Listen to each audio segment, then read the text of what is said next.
جب ایک بچہ پیدا ہوتا ہے تو پیدا ہونے سے پہلے جب وہ ماں کے پیٹ میں ہوتا ہے تو فرشتہ آتا ہے اور اس کا رزق لکھتا ہے، اور یہ اللہ کی طرف سے تقدیر لے کر آتا ہے کہ کس کو کتنا رزق ملے گا، اور یہ سب اللہ کا اندازہ ہے کہ کس کو کیا ملنا چاہیے۔ اللہ کے سوا کوئی اور انسان کے رزق کا مالک نہیں، اللہ رزق دیتا ہے، لیتا نہیں ہے۔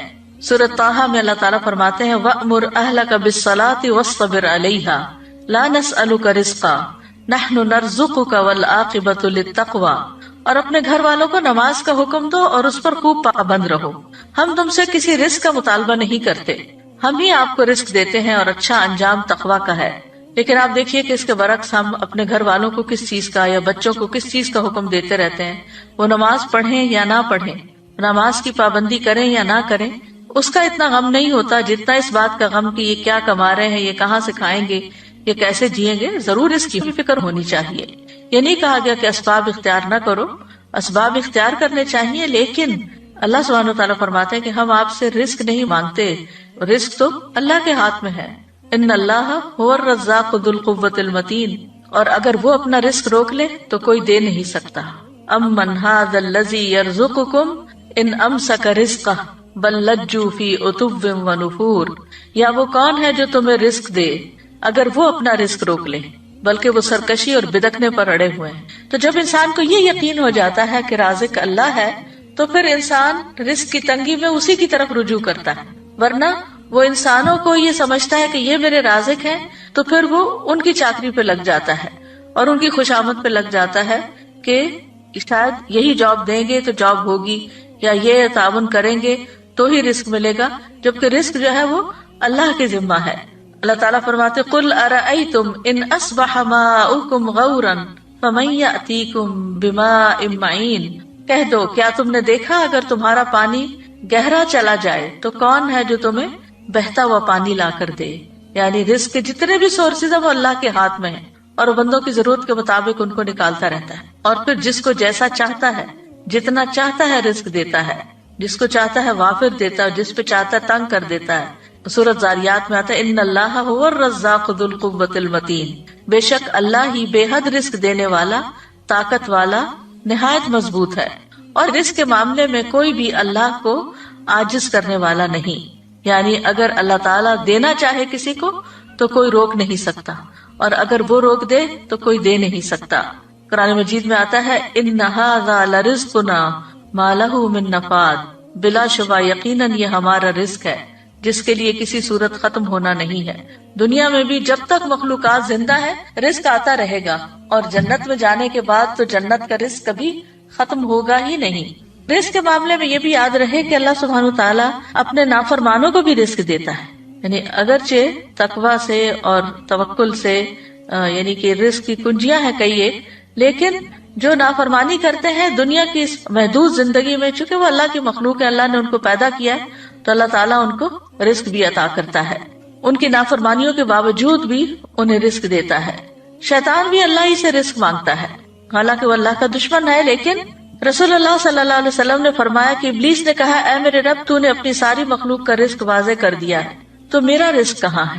اللہ نے فرمایا ہر وہ چیز جس پر میرا نام نہ لیا جائے اس رزق میں تم شامل ہو۔ پھر اسی طرح آسمان والوں کو بھی وہی رزق دیتا ہے اور زمین والوں کو بھی وہی رزق دیتا ہے۔ حاتم الاسم سے پوچھا گیا من این تاکلوا، کہاں سے تم کھاتے ہو؟ یعنی تم کوئی کام کاروبار تو نہیں کرتے، کھاتے کہاں سے؟ قال من عند اللہ، کہنے لگا اللہ کے پاس سے۔ ان کو کہا گیا کیا اللہ تعالیٰ آسمان سے تمہارے لیے دینار اور درہم نازل فرمائیں گے؟ انہوں نے کہا کیا اللہ صرف آسمان ہی میں ہے؟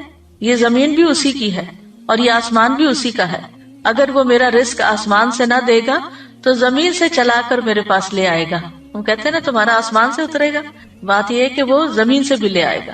پھر انہوں نے یہ شعر پڑھے وَكَيْفَ أَخَافُ الْفَقْرَ وَاللَّهُ رَازِقِي، میں فقر سے کیوں ڈروں جبکہ اللہ میرا رازق ہے۔ وَرَازِقُ هَذَا الْخَلْقِ فِي الْعُسْرِ وَالْيُسْرِ، تنگی اور آسانی میں اس مخلوق کا رازق وہی ہے۔ تکفل بالارزاق للخلق كلهم، اس نے ساری مخلوقات کے رزق کا ذمہ لے رکھا ہے۔ وما من دابۃ الا علی اللہ رزقها وللضب فی البیداء والحوت فی البحر، وہ گوہ کو صحرا میں رزق دیتا ہے اور مچھلی کو سمندر میں رزق دیتا ہے۔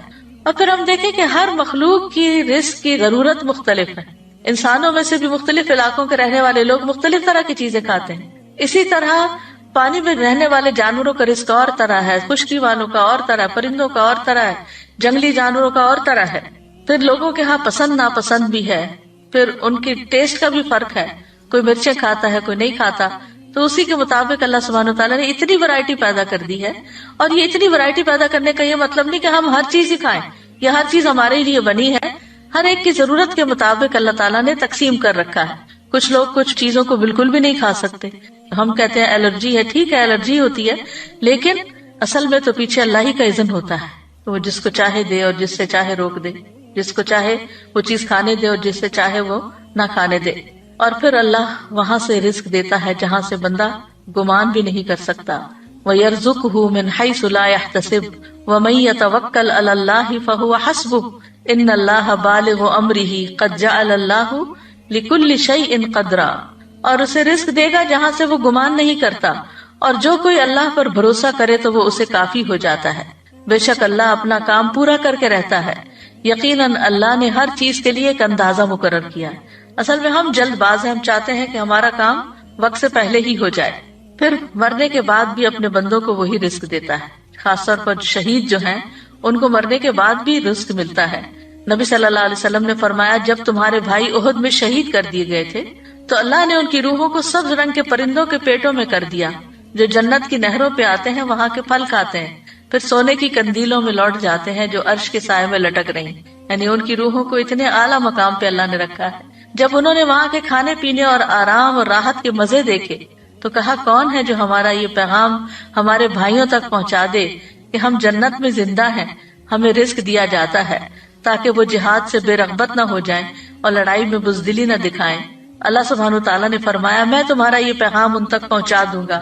چنانچہ اللہ نے یہ آیت نازل کی وَلَا تَحْسَبَنَّ الَّذِينَ قُتِلُوا فِي سَبِيلِ اللَّهِ أَمْوَاتًا بَلْ أَحْيَاءٌ عِندَ رَبِّهِمْ يُرْزَقُونَ. وہ لوگ جو اللہ کی راہ میں قتل ہوئے ان کے بارے میں یہ ہرگز خیال نہ کیجیے کہ وہ مردہ ہیں، بلکہ وہ زندہ ہیں، اپنے رب کے پاس رزق دیے جاتے ہیں. اور پھر ایک اور جگہ پر بھی اللہ تعالیٰ نے ایسے لوگوں کے لیے رزقا حسنا کی خوشخبری دی. والذین ہاجروا فی سبیل اللہ ثم قتلوا او ماتوا لیرزقنہم اللہ رزقا حسنا وان اللہ لہو خیر الرازقین. اور جن لوگوں نے اللہ کے راستے میں وطن چھوڑا پھر قتل کر دیے گئے یا مر گئے، یقیناً اللہ انہیں ضرور رزق دے گا، اچھا رزق، رزقا حسنا. اور بے شک اللہ یقیناً سب رزق دینے والوں میں سے بہترین ہے. رزق کے کم یا زیادہ ہونے میں اللہ کی حکمتیں ہوتی. یاد رکھیے وافر رزق کا ملنا اللہ کی رضامندی کی علامت نہیں. جب کسی کے پاس بہت آ جاتا ہے تو عموماً وہ اس خوش فہمی کا شکار ہو جاتا ہے کہ اللہ مجھ سے بہت راضی ہے.